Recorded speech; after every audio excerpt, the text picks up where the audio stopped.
All right, picture this. You've got a confirmed export order for 1,000 leather bags. The production team is prepped, the workers are at their stations, and your buyer is eagerly waiting. But suddenly, everything just grinds to a total halt on the factory floor. Someone looks up from a clipboard and drops the 6 most dreaded words in manufacturing: "We don't have enough leather." And then your merchandiser realizes that the number on the Excel spreadsheet does not match the physical stock actually sitting on the shelf. The result? Production stops cold. Deliveries miss their shipping vessels, and your hard-earned profit, poof, it vanishes. Welcome to today's Explainer. We are going to completely demystify the complex, multi-layered process of exactly how leather exporters track goods. Look, if you're in leather manufacturing, sourcing, or exports, you already know that inventory management isn't just about counting materials. It's the absolute core engine that saves your production timelines and protects your margins.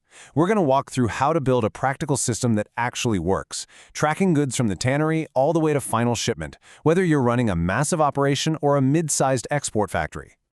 Here is our game plan for today. 1. Why leather is different. 2. Order-wise tracking. 3. The 5 statuses. 4. WIP and hardware. 5. Reconciling stock. And 6. The alert dashboard. All right, kicking things off with Section 1. Why leather is different, specifically the yield problem. To truly get this, you kind of have to toss out everything you know about standard inventory. Leather simply cannot be treated like identical nuts and bolts. 2 pieces of leather with the exact same nominal square footage rarely have the same usable value. You might receive 1,000 square feet into your warehouse. Okay, that's your physical stock. But because of natural defects, area variations, and different grading, after inspection and cutting, maybe only 900 square feet is actually usable. Treating physical stock and usable stock like they're the same thing is a massive mistake for your production planning. So just logging a basic entry like black leather, 5,000 square feet doesn't cut it anymore. Modern tracking requires strict traceability. We really need to break down raw materials meticulously. For example, Cow Napa, black, lot 2458, 1,250 square feet, approved.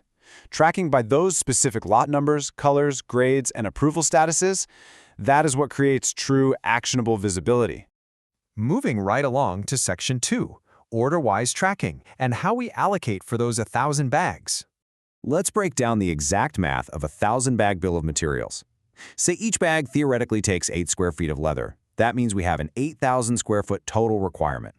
An order-wise dashboard instantly asks the right questions. How much is already approved? Okay, 4,500. How much is allocated to other orders? 1,000. In transit? 1,500. Boom, this reveals your exact shortage, an additional 3,000 square feet. Now your procurement team knows precisely what to order, 0 guesswork involved. Okay, Section 3, the 5 statuses. This is all about stopping those brutal inventory mistakes.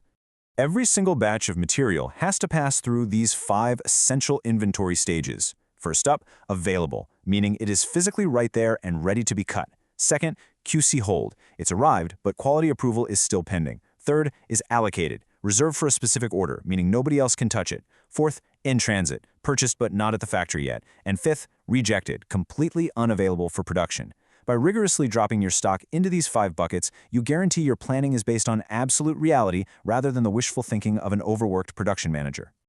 Next up, Section 4, WIP and hardware, the hidden bottlenecks. Now, leather usually gets all the glory, right?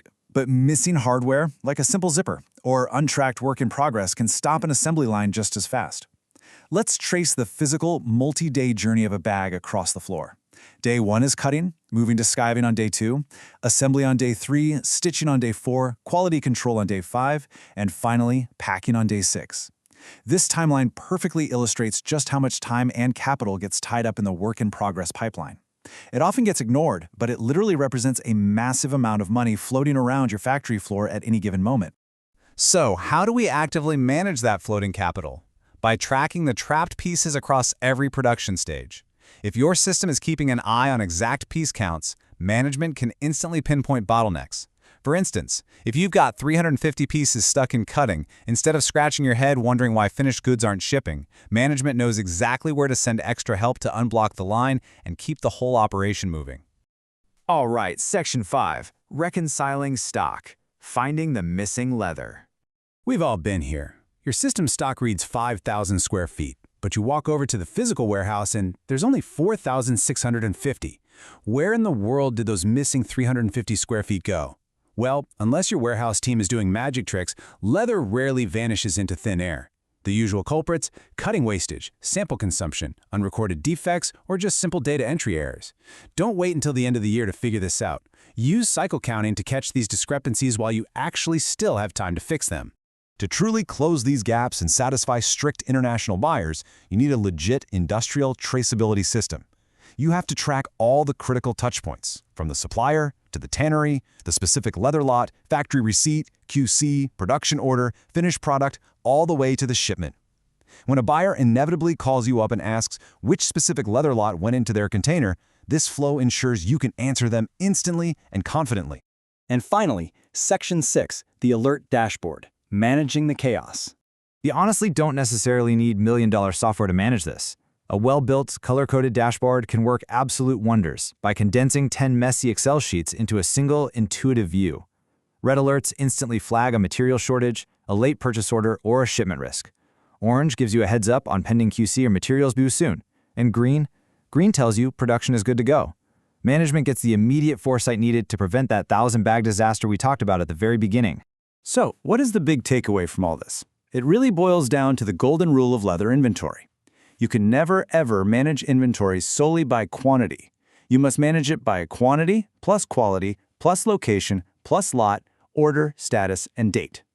Proper inventory tracking is not just some boring back-office warehouse chore.